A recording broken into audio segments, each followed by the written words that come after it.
Hello, everybody, and welcome back to Epstein's Funhouse.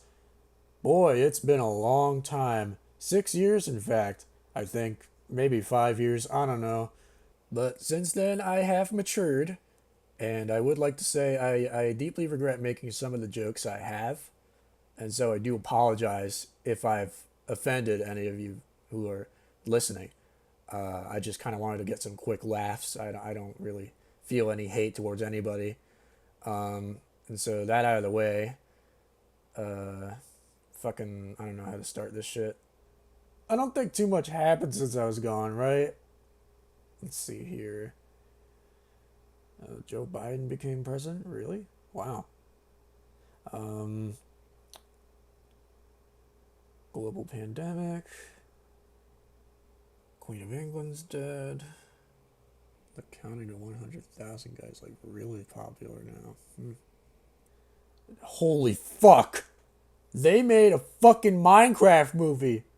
And it has Jack Black in it. That's fucking awesome.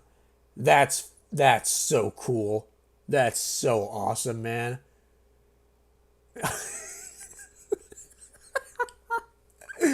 I can't keep up with the bit anymore. Yeah, hi. Fucking, it's been a while.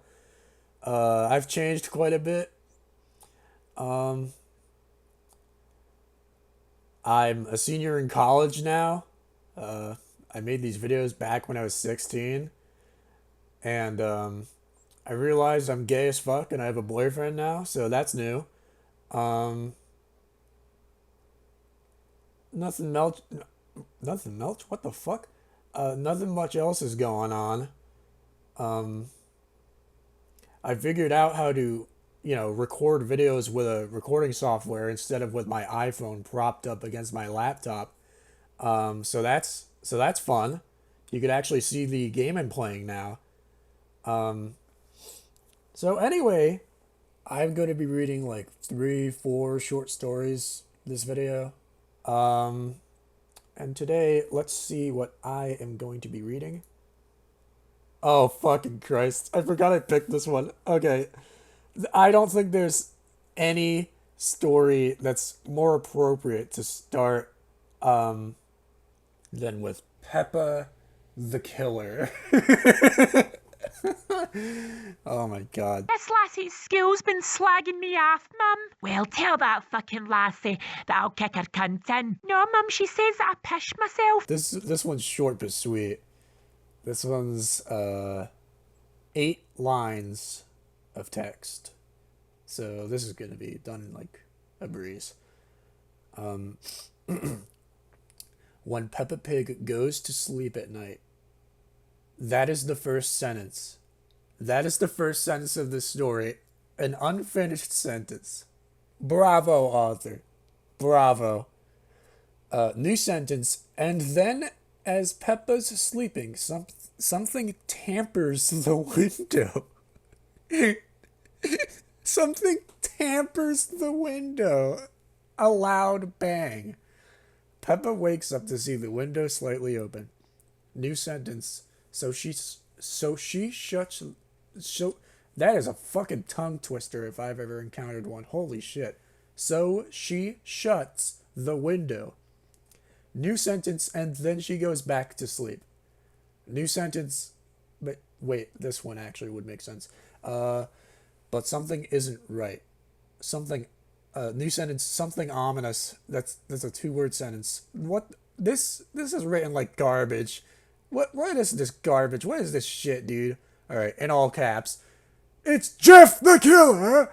God, I miss doing that voice. New sentence, but instead of him killing Peppa, new sentence. He's holding a bucket of capital B bleach. At least there isn't a thing of bleach. New sentence, and he dumps it on her. And then lights her on fire. New sentence, and she screams super loudly, and Jeff! In all caps, makes a run for it.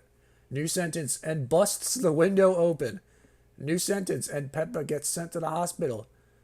New sentence, and why is this the Bible? Why does every fucking sentence start with and? What is this?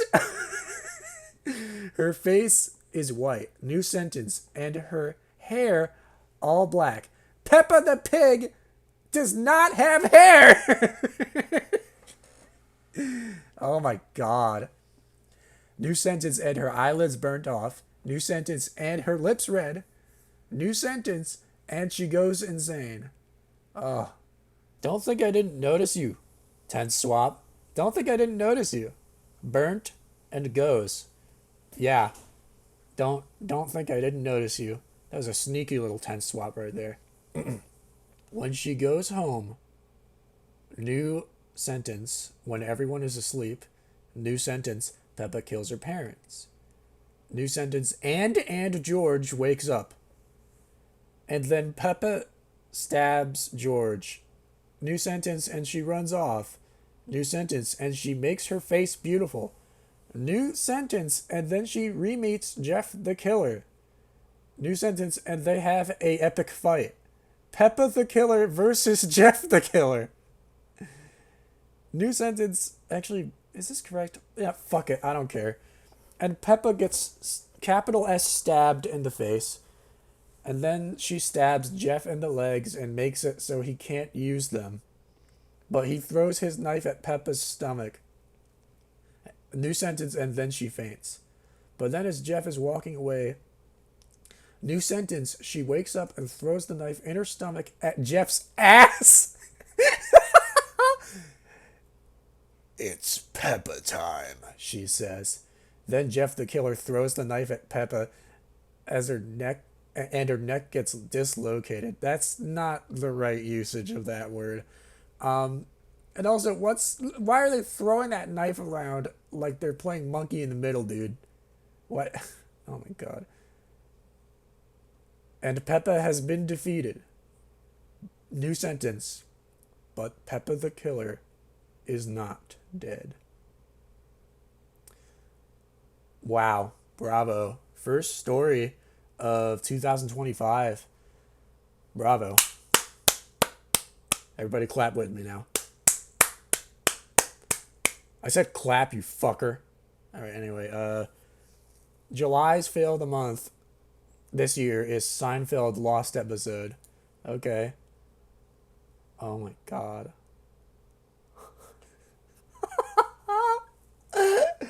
Oh man, I have a friend who would love this. Oh my god. Alright, here's Seinfeld Lost Episode. That's not fucking call for it. No, that ain't necessary. Well, you interrupted me, pal. That's what happens when you interrupt the right man. There's a story about a quote-unquote lost episode of Seinfeld floating around the internet. The episode was supposed to air around season 6, but it was mysteriously cut. The quote-unquote official story about it was that it featured Elaine purchasing a firearm after being mugged, but many elements about this episode were never revealed until recently. God damn, dude, this is already great. NBC executives, capital E in executives. I don't know if that's correct or not. I'm gonna say it's incorrect anyway, even though I could be wrong, because fuck you. NBC capital E executives refused to officially report on it, until the Seinfeld season 6 DVD commentary. I have the tape, but as someone who works within NBC, I unfortunately cannot reveal my sources. I work at the GE building in Rockefeller Plaza, and I have access to their digital archives. That's as much as I can divulge. We have the entire original Seinfeld series in multiple formats, including original reels and VHS tapes. I noticed an episode with the production code 607. I noticed an episode with the production code 607 was missing from the tape set, and it was relocated in a set of old newsreels. The replacement episode, quote, The Mom and Pop Store, was filmed a season later to replace the missing episode. It is oddly titled The Mason. The episode starts out as normal with Jerry's apartment, but the camera is much more steady. Jetty, fucking Christ. Jerry walks out as though he's been drugged and remarks that all of his family and friends have been dying lately. Oh man, that's so scary.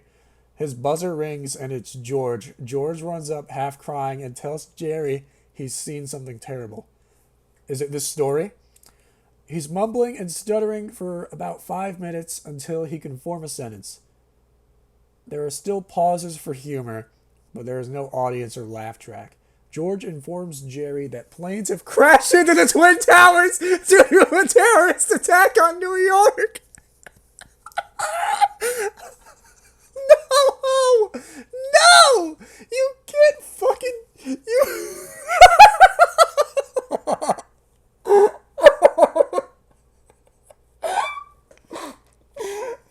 Oh my god, I shouldn't be laughing.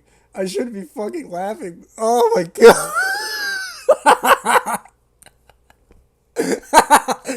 Jerry turns on the news and you can see modern footage of the 9/11 attacks, all pre-filmed several years beforehand. George says that...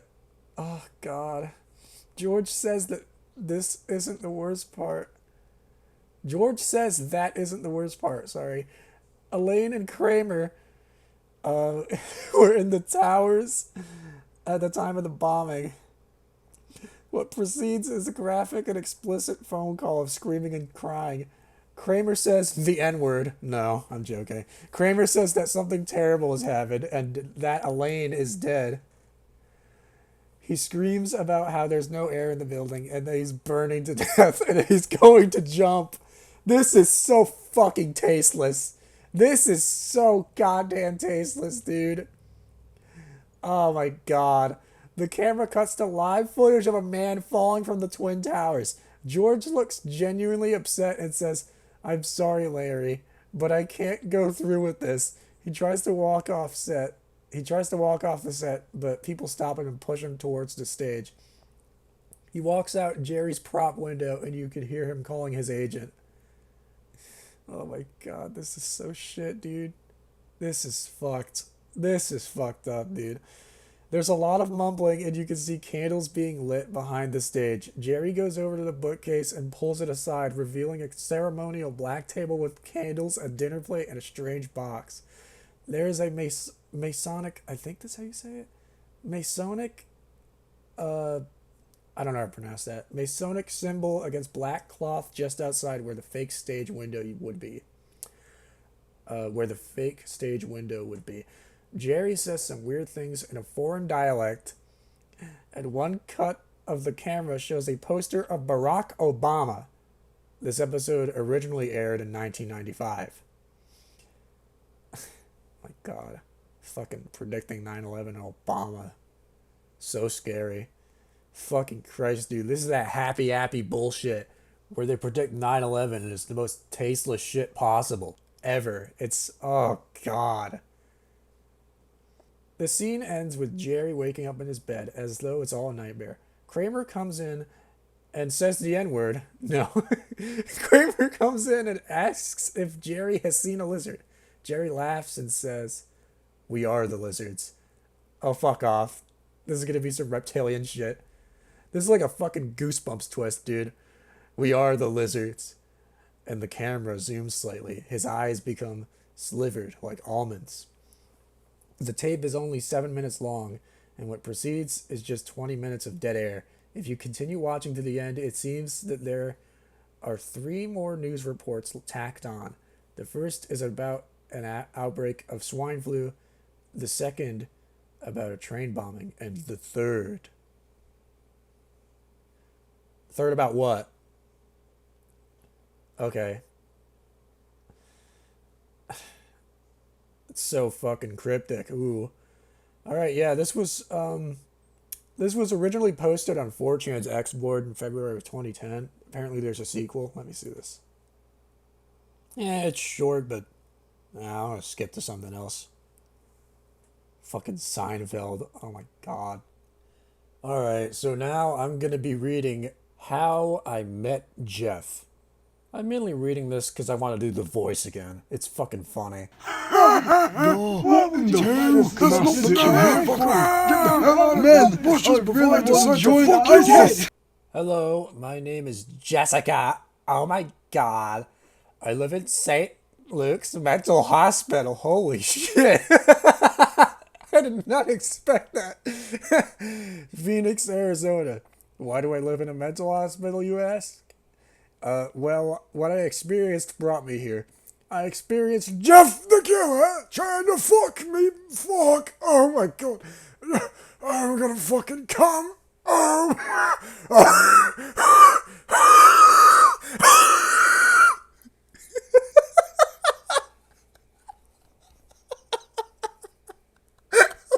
I'm sorry.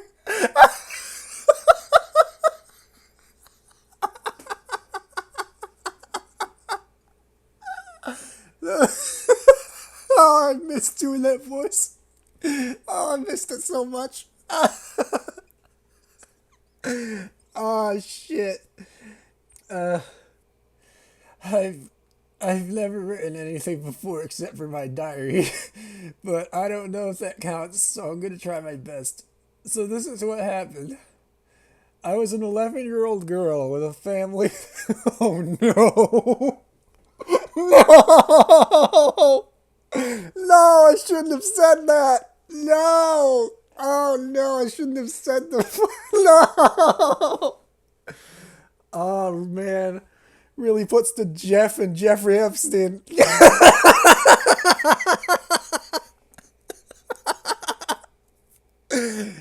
I was an 11-year-old girl with a family that doesn't have very much money. Fucking Christ, 10 swaps already. My father found a very cheap house that was huge and quite nice. I've never seen a house so nice. I walked into the house and it was really dusty. Like nobody has been there in a long time. When I walked into the bathroom on the second floor, the mirror had red paint that looked like blood. Written in the red paint was, "Aren't I beautiful?" God, it's amazing. It feels so good to do that voice again. It was strange, so I told my father about it. He told me just to, capital J, just to ignore it, and it was probably nothing. Are you fucking kidding me? Are you serious? This is either, like, a prank from the moving company, which you have to complain about probably. You're probably gonna have to complain about that. Or it's a fucking break-in, which is just, dude, are you serious? Oh my god. What a fucking idiot. He deserves to get stabbed to death. Holy shit. I thought he was probably right and just to ignore it. Jesus Christ. I asked my father why the house was so cheap. The house was so cheap that it was like stealing candy from a baby. Comma, well, comma, that's what he said. That's what he said. Oh, you stink! But he didn't answer. Dad, why was the house so cheap? I asked curiously. Well, the house is so cheap because there have been 3 murders in this house. Ha ha ha ha ha, said my father. What? Then why are we staying here? I said. Well, because it's affordable and I can keep my credit score up. Ha ha ha ha ha. No, he didn't say that. Well, because it's affordable. And just because there's been murders doesn't mean anything bad will happen. Ha ha ha ha ha. Just the thought of there being 3 murders in the house creeped me out, and gave me an unsettling feel. I don't know if I mentioned this, but back in the yonder years, I used to think that there wasn't a comma before and. Now I know that's grammatically correct. And so whenever I look back at those old videos, I just cringe at how fucking confidently wrong I was with that. You could use a comma before and whenever the hell you want, dude. The next day, I woke up excited for my first day at my new school. Maybe I could even make some new friends. Yas, queen, is what I thought.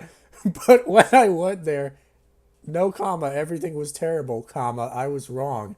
I made no friends, and all the kids were teasing me because of the new house I lived in. Wow, is it like that one piece of shit house? Is it like that one Detroit house? Is it the opposite of that house in Barbarian? I thought they would be impressed with my new house, but they called the house I lived in the Spook House. Period, no space. I honestly didn't know what that meant. Are you fucking kidding me? Are you that stupid? Are you that fucking moronic? What else do they fucking mean? They're saying the house is haunted, dumbass. Duh, duh, duh, duh. I honestly didn't know what that meant, but I thought it had something to do with the murders in the house, but I wasn't positive. No fucking shit it has to do with the murders. 3 people fucking died in that house. Of course the kids in the fucking town are gonna say it's haunted. Because 3 people fucking died in there. Oh my god, you're fucking stupid. Oh my god, dude. After my brother Lewis left to hang out with his friends, I didn't completely trust him because he was acting strange before he left. So I went into his room and searched through his stuff. I eventually looked under his bed and saw a bottle of vodka. I was really shocked. I had no idea why that was under there. Maybe it's because he's a fucking teenager. Alright? Maybe he's a fucking teenager. Fucking Jessica. Or whatever your fucking name is. Teenagers fucking drinking shit. Because they're stupid. It probably just got under there by accident. No period, I thought. I decided to take just in case for a celebration and to make him mad. What the fuck was that previous sentence? What the fuck? I chuckled. The next day after school, I sat in my room depressed. Oh my fucking god. Oh. Are you gonna listen to like Evanescence now or some shit? My god, my turn again. It's actually a really fucking good song, dude. I'm not gonna pretend I don't like that band. I'm not gonna pretend that I don't like that fucking band. Evanescence is good and I'm tired of pretending it's not. Fucking, I made no friends. Kids keep teasing me. Yes! Fuck yeah! TED swaps, baby! Oh god, I'm so happy. Kids keep teasing me and my grades aren't doing the best right now. Everything was going wrong and I keep on getting a phone call from an unknown number, which is weird because I never gave anyone my number. When I answered the phone, I would say, "Hello?" He didn't respond for about 5 seconds. Then a dark, unsettling voice said, "Go to camp!" Then just hung up. I got the same phone call about 7 times that weekend. I started getting the idea that someone was after me. On lowercase Monday, I told my I told my father, and I would of, as in the word of, OF, hoped for a better response, but all he said was, "It's probably just some kids playing a prank on you since you're wrong, you're the new girl." I knew he would just say something like that since he's my father, but I knew something was up. On lowercase Tuesday, I faked being sick so I could stay home and do some quote-unquote research. I never mentioned this, but every new sentence or two, there's a new fucking paragraph. Oh my god. "Jessica, I'm leaving for work. Ha ha ha ha! No period," said my father. When my father left, I went... Wait, that's... God damn it! When my father left, I went into his office and stole his journal where he writes about what's going on in his life. He wouldn't write very much. He would just write a sentence or two a day. Like how you'd write a sentence or two every fucking paragraph in this godforsaken story. I still have it to this day as a memory of him. This is what it says page by page. March 9th, 1994. Haha! I can't believe it! Haha! Buying this house was like stealing candy from a baby. I fucking hate babies. I fucking hate those little bitches. All they do is cry. I wish I never fucking had kids. That little girl just bitches and bitches. I fucking hate that little piece of shit.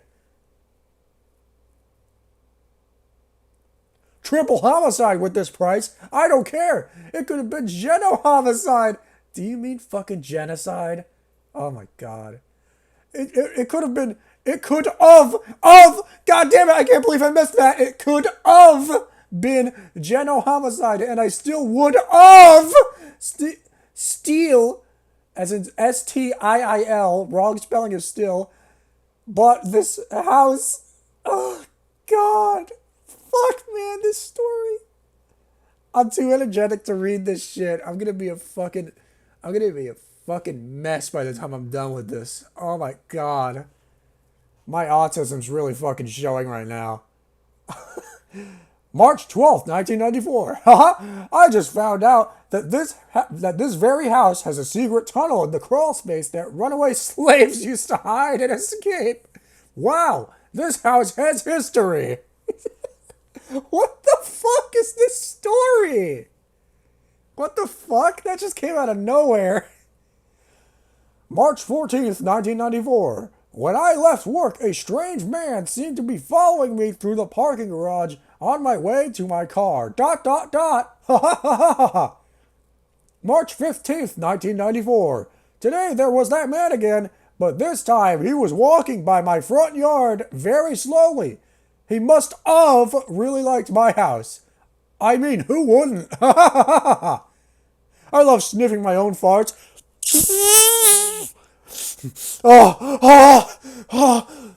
March 16th, 1994. Today, Jessica told me she's been getting phone calls from an unknown number. I told her it's probably just some kids playing a prank on the new girl.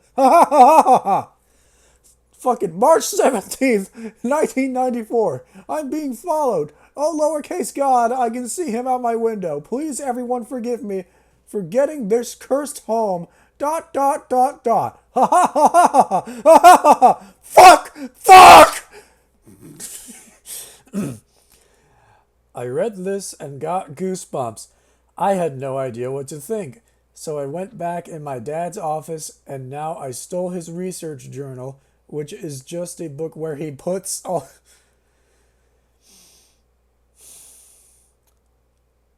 which is just a book where he puts all the research he does. This is everything in the capital J journal that he said about this house. Weird. I've been researching the murders that happened here, and they're very similar to BeefyPasta, known as Jeff the Killer. Jessica's told me she's been getting strange phone calls from an unknown number, and the person on the phone says, "Go to camp," then hangs up. ... No space. It can't be. ... I was surprised that my dad... Oh, wait, no, that's the... Is that the journal from the dad, or is this Jessica? I don't know if I should do the voice or not. All right, whatever. I was surprised that my dad wrote so little about this house. I wonder why. After I found out everything that my father has been writing about, I got more scared than ever. I am just absolutely terrified. I'm curled up in a ball on my bed just thinking about what could happen. Later, my father came home, but I didn't want him to know how afraid of this house I was because he could suspect I was reading his journals or how I found out this information. The next day, my mother came home from a 1-year business trip. That is a fucking long business trip. Holy shit. The next day, my mother came home from a 1-year business trip from Washington, D.C. I was really excited to see her again after so long. When she got home, no comma, my father wanted to take her out for dinner as a celebration party. I decided to give my father the vodka because of the dinner date they were having. He asked why and how did I get this. I told him I found it under Lewis's bed. Lewis! Come here, you little shit! You know you're not allowed to be drinking! That's what you get, you little fuck! Oh my god. My hands are fucking red. I told him I found it under Lewis's bed, and it wasn't his fault why it was under there, just because I didn't want to get Lewis in trouble.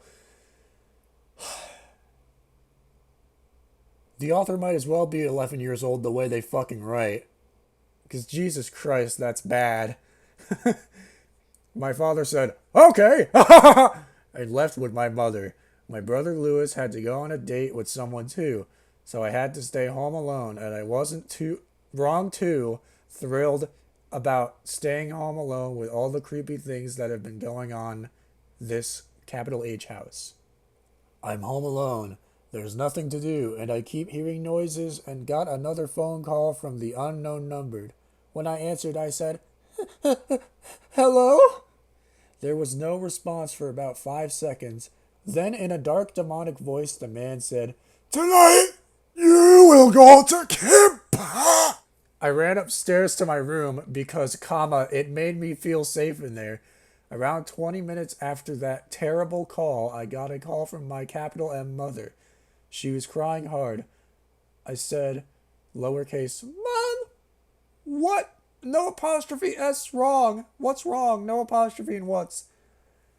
She said that Lewis and his date had been murdered by an unknown entity. She said at the restaurant there was a massacre. About 6 people were murdered. I responded with nothing except one word, no quotation marks, what? I was so sad. I didn't know what to think except that this man must die. Around another 20 minutes, I got a third phone call from my father.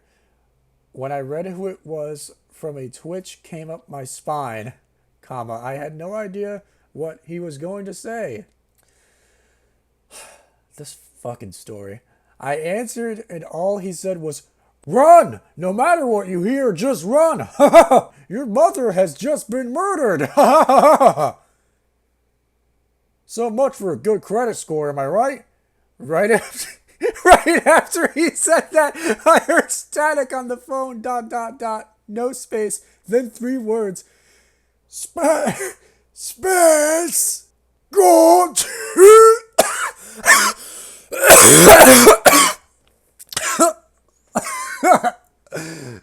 Kip! Right when he said Kip, the lights in my house turned black. I tried to navigate my way to my room and find a flashlight. I eventually found my room. I looked through the drawers to find my flashlight. I eventually found it in the upper right drawer. I went in the attic so he couldn't find me if he came to my house. The attic looked very odd. There was boxes with gunpowder, glass bottles, coal, and weapons. That's oddly convenient. Oh my god. I went to the back of the attic where there was a dusty bed. I wanted to rest on the bed, but I also didn't because, I could have fell asleep. I looked around the attic, and on the back wall written in blood said, "Go to camp!" in all capital letters. When I read that, I ran back into my room. I was searching in my drawers again to find anything useful. I actually found a camera which could be really useful to capture evidence of this man. I heard a large bang that sounded like it came from the front door, so I ran into the attic. I looked through the boxes for some kind of weapon for self-defense. What else would the weapon be for? I found a handgun in one of the boxes with some ammunition and gunpowder. I filled the gun with the gunpowder and the ammo. Yes, because an 11-year-old girl knows how to use a fucking gun. I went back up into my room to grab some duct tape. I grabbed the duct tape and connected the flashlight to the gun. She did not just make a makeshift fucking tactical light, dude. She did not just fucking do that. So I wouldn't have to hold on to both of them. On space to both of them. Great writing. Plus, I still had the camera. I heard a voice from downstairs that said, "Go to camp!" I said to myself, I have to stop running away. I'm gonna kill this man once and for all. Quotation mark, exclamation mark. Oh my god, Queen! I had my gun locked and loaded and my camera ready. I slowly walked downstairs looking in every direction. When I went down space stairs, I was surprised. There was absolutely no one down there, or that's what I thought, but I didn't care. I just ran towards the door. When I reached the door, no comma, capital I, it, as in the novel It by Stephen King. You know, he inspired me to start writing. It's such a shame that he's fucking stupid. It was locked and barricaded with a tree from the outside. That must have been the bang I heard from up space stairs. I tried to kick the door down, but nothing would work. Then I remembered the tunnels from World War II. Weren't they tunnels that like runaway slaves made? That's not World War II era. That's like a whole century before. Oh my god. Fuck, man, this story sucks. I ran towards the hole where the tunnel was to get out of this evil house, but right in front of the hole stood a man. I snapped a picture of this man. The man had on a white bloody hoodie, black dress pants. His face was completely white. He had no eyelids, semicolon, like they were burnt off, and his smile was demonic. He cut open his cheeks so he could always smile. What's it with these damn stories describing everything as demonic? Pick a different fucking word, dude. Who? ... No space. Who are you? Quotation mark, question mark, I asked. The man answered. I'm Jeff the Killer. ... No space, no going to cap. ... Quotation mark, ... He jumped at me with a large knife. I shot him once with the gun, but he was still alive, so I shot him again. Oh fuck! I've been shot. Oh! The neighbors must have heard the gun space shots and called the police because the cops arrived at my house. Jeff ran away through the holes and the policemen didn't see him. He has to live, like, all the fucking time. In every story, he has to live because everything's gotta be canon to the Jeff the Killer lore so the fangirls don't get angry. I don't think I've ever read a single story where Jeff dies. And I've read a lot of Jeff stories, so that says a lot. The cops broke into the house, pointed their what the fuck is that? THIER, their guns at me, no comma, and said, "Hands up!" Quotation mark, exclamation mark. Yes, oh my god, yes. Yes, this is the second Jeff the Killer story I read where the fucking cops point a gun at a child. I dropped the gun and put my hands up. I tried to explain to the cops what happened, but they wouldn't listen to me. They think I killed all the people in this house, so they locked me up in this dreaded capital M mental, capital H hospital far away from my home. Jeff killed my family, and I truly hate him. I have never hated anyone before, but Jeff made me a new person. Fuck. If anyone has seen Jeff the Killer, kill him for me. I honestly don't know where he is or if he's dead, but all I know is whenever I try to go to sleep in this dreaded mental hospital, I hear someone from outside my window saying, SSHHHHH, go to camp! ...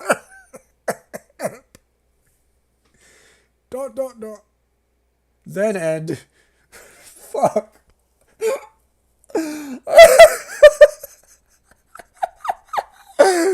Oh, God. Oh, fuck. I'm gonna have to drink some water. My throat's killing me. Oh, fuck. Alright, one last story.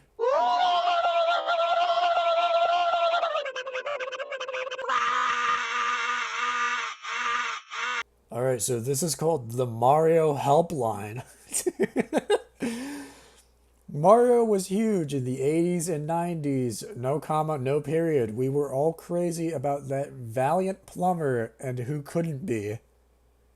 Unless you've been living under a rock, no comma, you would know who the famous beloved video game character is. The mascot that brought joy to so many young hearts. The common working man who always saved the day and always got the princess. That is, if you were good at the game, and those games were not easy. Fuck, man, that was one sentence. But I know something was very different, and after what I found out, I never wanted to play another Mario game again. I had got home from school and went to play on my NES, but I was such a pro at gaming that I had beaten most of the games in library, and I had almost every game that was ever made for the NES. I beat all the Mario games so many times, and even hard games like Silver Surfer and Terminator. Quotation mark. That quotation mark's just there. So I flipped through the pages of a local gaming magazine. I saw advert for a gaming helpline, which was simply called the Mario Helpline. And I thought, this lowercase t, this sounds like I laugh, quotation mark, no period. I will give it call. This was the biggest mistake of my life. What happened? Did Mario try to have phone sex with you? Tell me. What are you wearing? The phone rang for what seemed like 5 minutes, and then then it was answered, and I heard the voice of that plumber we all know and love. It's me, Mario. Lowercase y, you are on the phone with a Mario. Thank you so much for playing my game. And I said, Mario, why are your games so easy, bro? I beat all your games. What do you gonna do about it? No question mark. And then there was a silence that seemed to go on for 15 seconds, and then Mario said, You fucking bitch! How fucking dare you! I work my ass off to save this princess, and you call it that easy? You call it easy? You're not the one fucking stomping on Goombas and Koopas and killing millions and millions of creatures in order to save a bitch who doesn't even give you a fucking blowjob. All she does is fucking kiss me on the nose and not fucking talk to me until the end of the fucking year, until she needs fucking help again. Fuck you, Princess Peach. You bitch.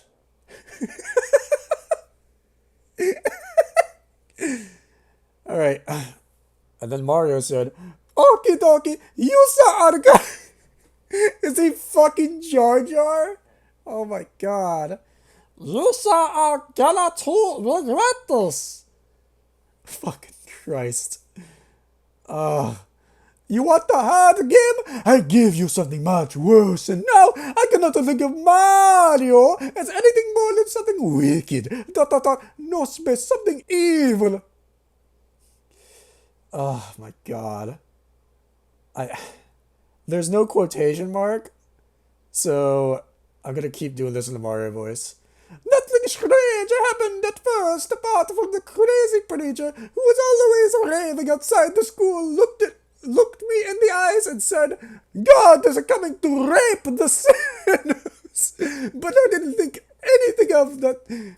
Just crazy old Rory raving again. But he must have known about the evil that was coming for me and my friends. If only I had listened. So the following days, I bragged to my bros at school about how I was getting a wicked sick NES game that will be the hardest one ever made.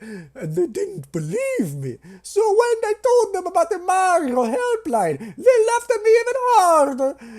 I only had my best friend, Toby, and the other friend, Nate, to console me.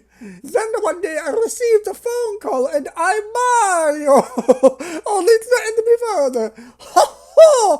It's no joke. I am coming to kill you and your friends. Let's go. Oh my god. I can't do the voice. I can't do it anymore, man. And I hung up the phone. I didn't think anything of that helpline at all that week until I went to school one morning and one of the teachers took me out of class. It was Mrs. Havisham, one of the strictest and meanest teachers in the whole school, but but this time she wasn't strict. no comma, but she looked sorry for me, and she said, "Lowercase y, your best friend Toby has been murdered. Oh, goody." No comma, he was my best friend and now he was gone. Oh, fuck. Who could have done this? I know who fucking did it. It was fucking Mario. Wahoo! I just killed your fucking best friend, bitch. Who could have done this? Why did this have to happen to me? I was taken to the police who questioned me, but what I could say, I could not think. My mind was a haze. I didn't know anyone who could kill Toby. He was nicest person on the whole planet. Fuck. The following days were a blur. No punctuation whatsoever. Why would there be? I went to school seeing the same faces, worn as in I'm warning you, out places going nowhere. Nate tried to console me, but I didn't listen. No period, no comma, whatever. Fucking, I don't. Oh God, this story's gonna drive me crazy. What could he know or understand? Nate was a simple guy who only wanted to get a nice house and marry and impregnate a woman so they could have children. But that wicked capital P plumber would snatch that dream away from him all wrong too soon. When I got back home, no comma, I received another call. Wahoo! You only have one life in real life. Capital O, oh yeah. And Toby learned that the hard way. And I growled at him, "You sick bastard! How could you kill my friend?" And he laughed. "I told you that you would get the hardest game. Mamma mia, Nate won't be able to make anyone a mama now, because I am chopping off his spicy meatballs." Oh my God, that could only mean one thing. He's castrating Nate. No period, no comma. I had to run to save my friend right away, and so I hung up and ran to his house, but it was too late. He could not live without his manhood and died from blood loss. Holy fucking shit! That night I barricaded up all the windows and doors. My parents were away, but that sick bastard plumber probably killed them too. I sat in my room waiting for the evil plumber to come in, and then it hit me. I knew now why he wears red clothes, because those are blood-stained clothes from all the innocent people he has murdered.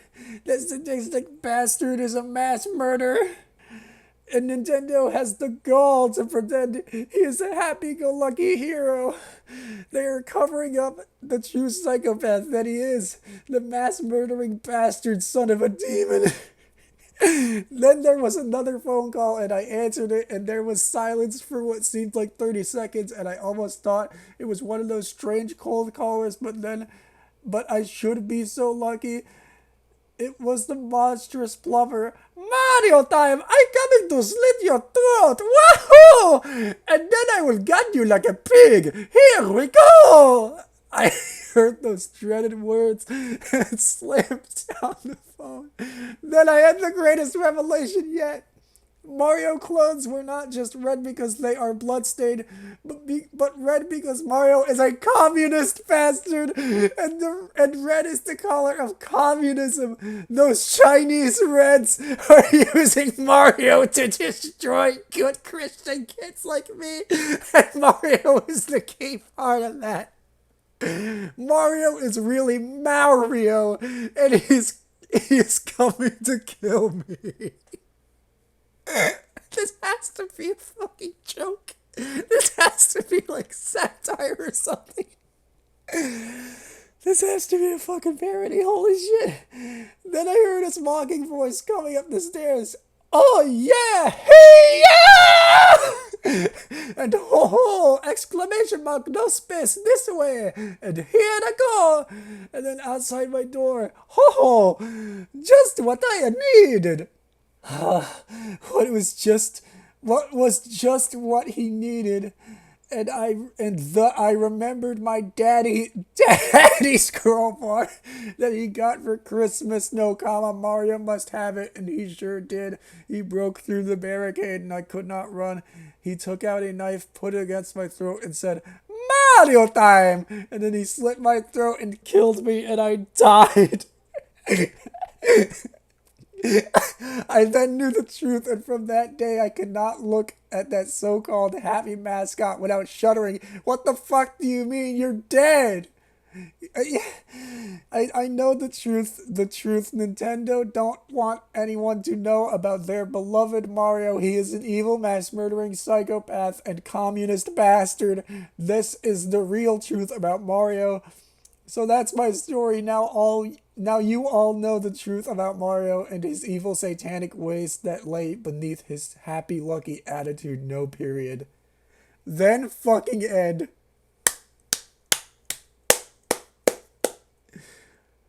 That might have just been the funniest fucking creepypasta I've ever read. Holy shit.